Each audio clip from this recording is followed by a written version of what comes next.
खुलुमबाय kun om padong to kun het yaksini na paimo इन्ट्र' भिडिअ'आव नोंथांमोना जायखौ नुदों बे थारैनो सावरायनो गोनां मानि थाखाय बर' साहित्य सभानि गाहाय नेहाथारि नीलकान्त गयारी बिथांखौ मानाव गेदेर सासे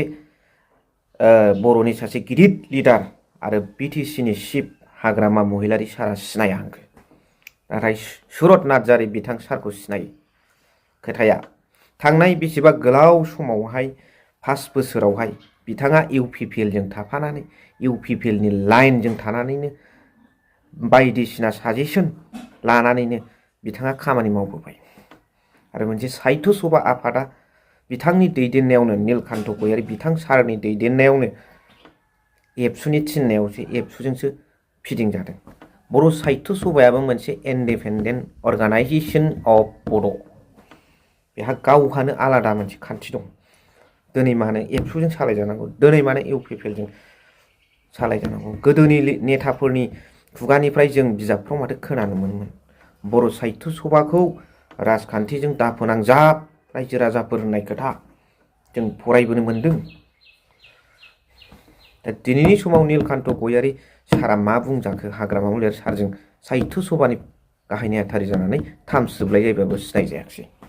खोथाया मा थांनाय बर'नि गोलाव समाव 5 बोसोराव जेब्ला प्रमद बर' बिथाङा सासन खुंबाय थादोंमोन बे समाव बर'फ्रा होखारजादों एभेक्सन जादों एभेक्सन इज डान बाय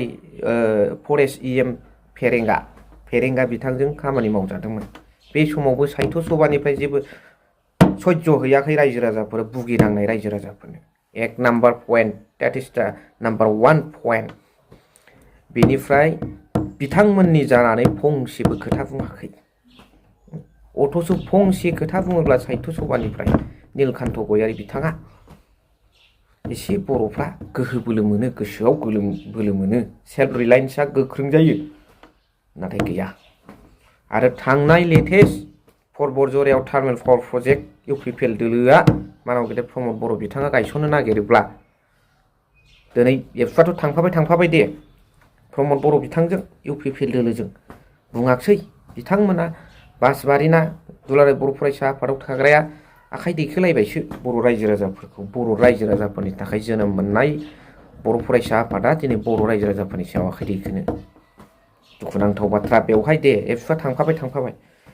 किन्तु बर' साहित्य सभानिफ्राय बिथांमोननि जानानै मा खोथा बुंदों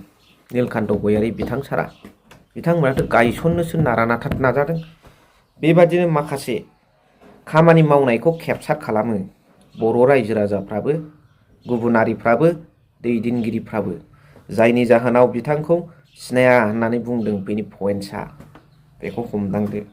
मोनसे गोग्गो गोथार आफादाव थानानै जुदि नोंथाङा बे लाइनजों थाङोब्ला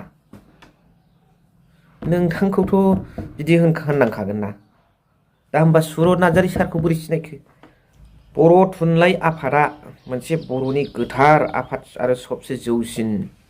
नन पलिटिकेल अर्गानाइजेसन थुनलाइ बिथा खालामनानै खामानि मावग्रा आरो बेयो इउपिपिएल जा बिपिएफ जा जिखुनु प्रकारनि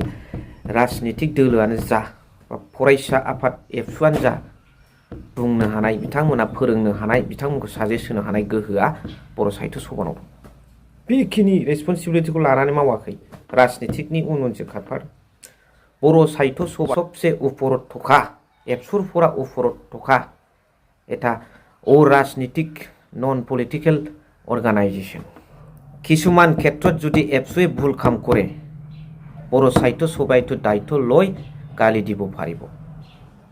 कोनिबा बिपिएफ जुदि भूल काम करे बर' साहित्य सभाए किसुमान खोथा कब পাৰিব साजेस्ट দিব পাৰিব ইউপিপিএল जुदि भूल काम करे बर' साहित्य सभाए हातत लय किसुमान खोथा कब পাৰিব এইটো আপোনালোকে জানি লোৱাটো উচিত তেনেকুৱা কামটো নীলকান্ত গয়াৰী ডাঙৰীয়া বৰ সাহিত্য সভাৰ সাধাৰণ সম্পাদক হৈ কোনো তেনেকুৱা ধৰণৰ কাম কৰা নাই बिथाङा बेबादि खामानि मावाखै बेखायनो दिनै हाग्रामा महिलारी सारजों बेबादि खोथा बुंजादों स' बिनि सायाव मा सानो नोंथांमोना